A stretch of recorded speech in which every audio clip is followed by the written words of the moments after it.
I turned 106 and something shifted. Not in my body, not in my bank account, in my tolerance.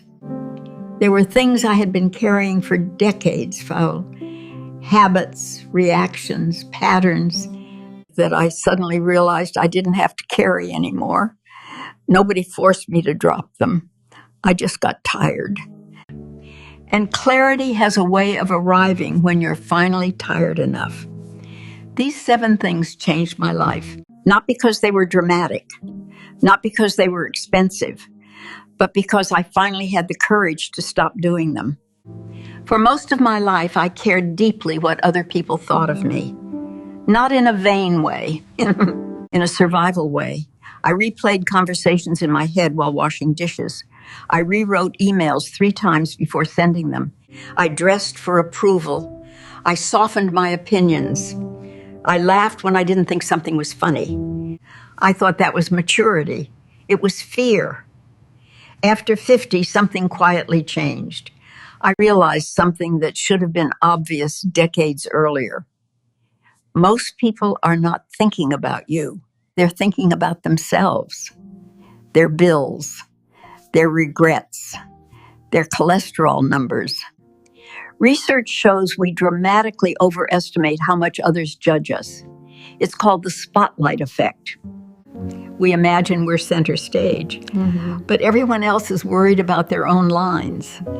When that sank in, I felt started for saying what I actually thought. Kindly, but honestly. I wore what felt comfortable instead of what felt impressive. I stopped explaining every decision like I was presenting a legal defense. And the world didn't collapse. No alarms went off. Most people didn't even notice. And the ones who did, they adjusted. I was a professional yes giver. Of course, no problem. I can handle it. Even when I was exhausted, even when I resented it later, even when it cost me sleep. I confused kindness with self-sacrifice. After 50, I started practicing a small, terrifying word, not defensive, not angry, just no. No to extra obligations I didn't have capacity for. No to conversations that went nowhere. No to being the emotional sponge for everyone else's chaos. The first few times, my heart raced like I had committed a crime. I expected backlash. Instead, people either understood or revealed something about themselves I needed to see. Saying no didn't make me selfish, it made me honest. And strangely, the yeses I still gave became cleaner, freer, not resentful. I spent years mentally time traveling, replaying arguments from 10 years ago, imagining worst-case scenarios for next month, rehearsing disasters that never arrived. Research connects rumination and excessive worry to depression and anxiety, especially as we age. I didn't need a study to tell me that. My nervous system already knew. So I started something simple. When I caught myself spiraling, I would say sometimes out loud, "That's not now." Then I would return to what was actually happening. The warmth of the coffee mug in my hands. The way the light came through the kitchen window at p.m. It's at 4 p.m. The sound of someone I loved speaking in real time. At first, I did it 100 times a day, maybe more. But slowly, my brain learned. The past is unchangeable. The future is uncontrollable. This breath is real. And this one. Peace wasn't in solving everything. It was in arriving where I already was. Comparison is subtle. It sneaks in wearing normal clothes. Someone gets promoted. Someone posts vacation photos. Someone's children seem flawless. Someone looks younger, thinner, wealthier. And you measure your messy Tuesday against their curated highlight reel. After 50, I realized I was running a race against people who didn't even know we were racing. Social psychology research is clear. The more we compare, the less satisfied we feel.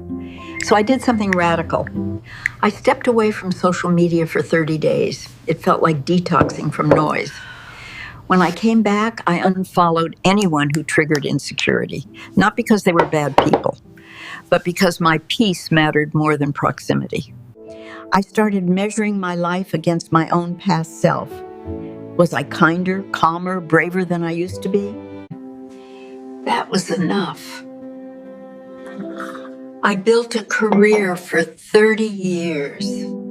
Titles, promotions, recognition. My job was how I introduced myself.